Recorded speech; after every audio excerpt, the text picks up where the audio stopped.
لِمَالِهِ لَشَدِيدٌ، انسان اپنے مال کی محبت میں بڑا پکا ہے۔ اللہ رب العالمین کے لیے یہ چیز جائز ہے کہ کسی غیر اللہ کسی دوسری چیز کا قسم کھائے، لیکن ایک انسان کے لیے اللہ کے قسم کے علاوہ کسی کا قسم کھانا جائز نہیں ہے۔ مسجد کا قسم، کفن کا قسم، قرآن کا قسم، سر کی قسم، یہ انسانوں کے لیے جائز نہیں ہے،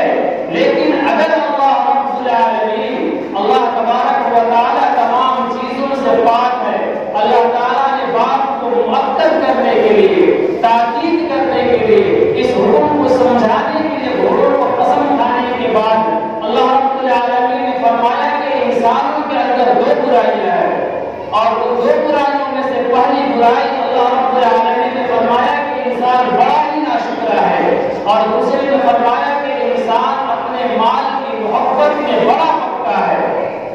اللہ رب العالمین نے سورۃ کریمہ کے اندر گھوڑوں کا مثال کیوں دیا؟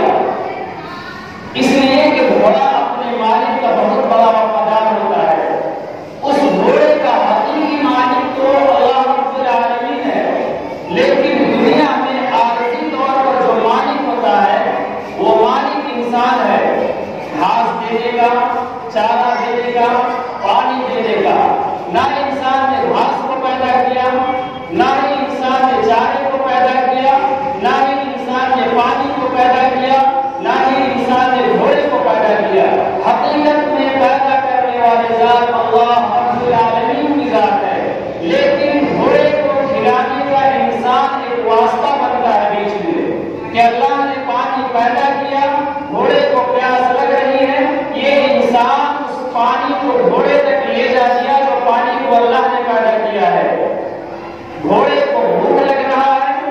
اس کو گھاس یا چارہ دیا ہے انسان، لیکن گھاس اور چارے کا پیدا کرنے والا اللہ رب العالمین کی ذات مبارک ہے۔ اللہ تبارک و تعالیٰ اس کو پیدا کرنے والے ہیں۔ اس انسان کے اوقات نہیں کہ وہ ایک گھاس کا تنکا بھی پیدا کرے، لیکن وہ انسان اللہ کے پیدا کیے ہوئے گھاس کو، اللہ کے پیدا کیے ہوئے چاروں کو، اللہ کے پیدا کیے ہوئے پانی کو، اللہ تبارک و تعالیٰ نے جو غذا جانوروں کے کھانے کے لیے پیدا فرمایا، اس غذا کو کاٹ کر کے یا کہیں سے لا کر کے گھوڑے کو کھلا دیتا ہے، گھوڑے کے آگے ڈال دیتا ہے۔ اللہ نے فرمایا کہ انسان کا بس اتنا ہی کام ہے کہ وہ گھوڑے کا عارضی مالک ہے، اور گھوڑے کو چارہ اور پانی کھلاتا اور پلاتا ہے، لیکن وہ گھوڑا اس انسان سے اتنی وفاداری کرتا ہے،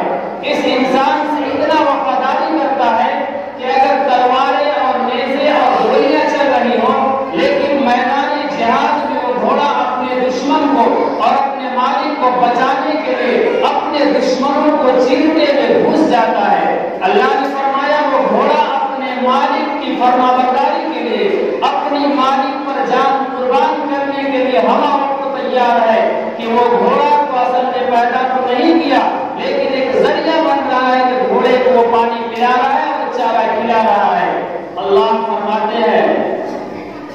ان الانسان لربه لکنود، کہ اے انسان،